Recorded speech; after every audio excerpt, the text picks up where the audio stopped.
Sunday school teacher, you know, pillar of this community, all this kind of stuff.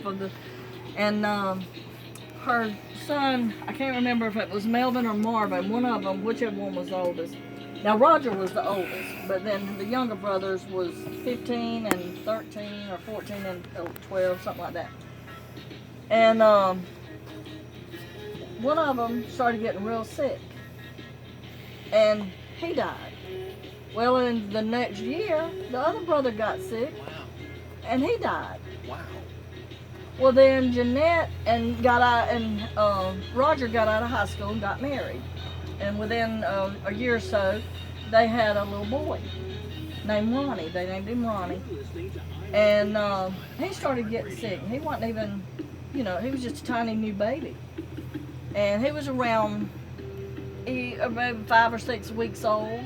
And he was so sick that Jeanette took him to the hospital. They admitted him. And Mrs. Gibbs, Janie, told him that, you know, it was something that ran in the males in her family. That her husband had died and her 2 sons. And now the baby was sick. And she come up to stay with the baby. He was starting to get better.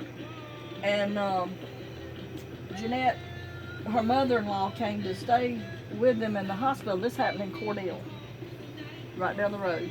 About an hour. And Miss Gibbs came and said, you go home and take a shower and rest a little bit, you and Roger, and I'll watch the baby while y'all are gone. Well, while they were gone, it wasn't probably an hour, and the hospital called and told them to rush back up to the hospital. And the baby died. And when they saw the baby's head was touching its toes. It was doubled over. And they couldn't figure out. Jeanette was so upset. She was horribly upset, and she wanted an autopsy. She wanted to know what happened to her baby. Well, back then it took at least 30 to 45 days before you'd ever get a report back, and no autopsies had ever been done on the other 3, the 2 brothers and the daddy. So when Jeanette and them, you know, had the funeral and all that stuff, and the autopsy was all done and all that. And within less than a month, within 3 weeks, I think, Roger died. And then they did an autopsy on Roger, and by the time it was before they didn't even have it till after he was dead from the baby's results. And they found arsenic in the baby. So they got an order to dig up all the graves when Roger died, and arsenic was found in every one of them. Wow. And Jeanette told me that Miss Gibbs they'd be at the house, and one of the boys would be sick, and she'd be just holding them and loving them and petting them, and Miss Gibbs would, and, oh, here baby, eat this now, this will make you feel better, and you know, just loving them and all this kind of stuff, the whole time killing them. So this was the wife of the husband that was the first victim? Yes. Okay. All right, there was Janie Gibbs and her husband, the mother. She had the 3 sons, Roger, Melvin, and Marvin. And I don't know which was the oldest of that. Roger was the oldest. And then it was, she killed her husband, her 3 sons, and her grandson. Good Lord. And they had a trial, and she went to Milledgeville, what was the state hospital for mental illness. Yeah. And she was there, and I don't remember how many years. I'd have to look that up too, but a good many years, because that happened in the 60s. Sid, are you getting this story on film? All right. Am I ugly? It sure is. And she got deathly ill, and they let her out. Well, first they let her out, and she stood trial when they said she was insane, and then she was in prison, I guess, about 3 years, because she was for 30 years or 40, however long she was in the state hospital. And then when she got bad sick, they let her go into the custody of her brother in Douglasville, Georgia, and she died. I don't remember what year it was she died, but that was an awful, awful thing. I mean, it was sort of like the Angette Lyles in in Macon that I was telling you about. She killed, I think, 5 members of her family, and they didn't catch it until she killed her little girl. So it was Crazy. it was mental illness. She never did. Now, She ever? they said that she Did was she ever saying- admit it? Yeah, what had started, what got her started was before the daddy died or got sick, she had left a pot on the stove and it burned and caused a lot of big fire, and she got a big insurance check, big at that time. Yeah. Probably wasn't but $1,000 or something, but at Back that then, time that it was a was bunch big. of money.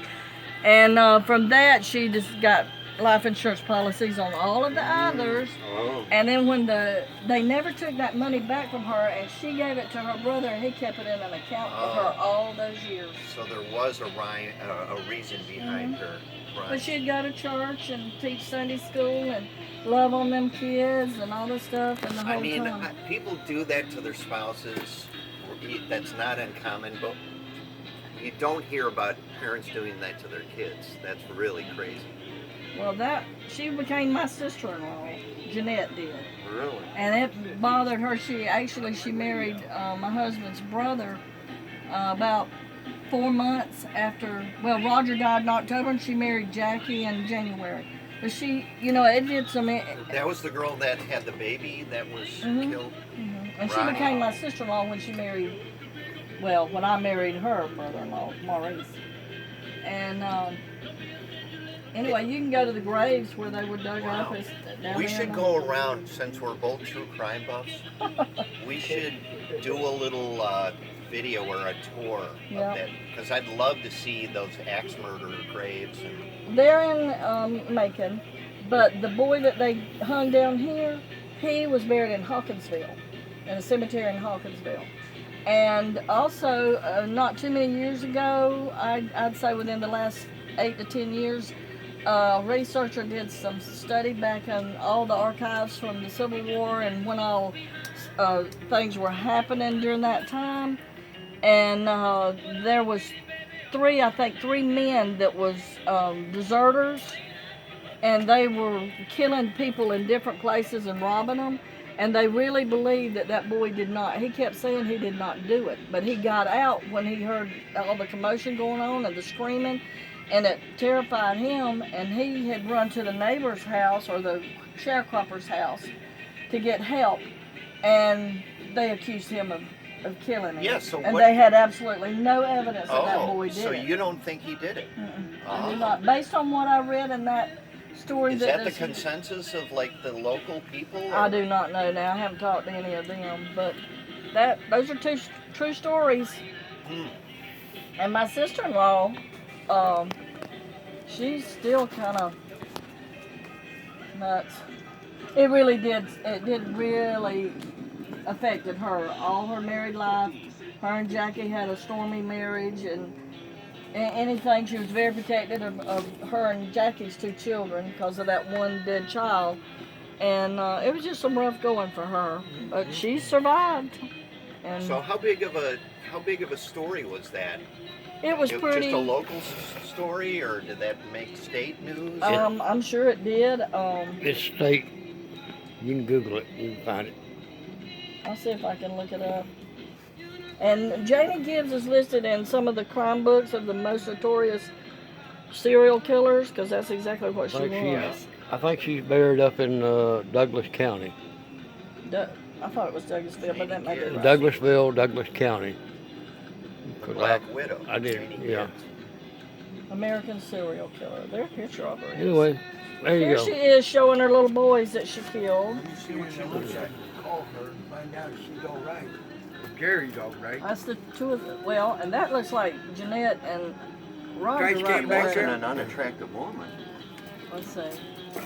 That's Jeanette and Roger. That's my sister-in-law. Mm.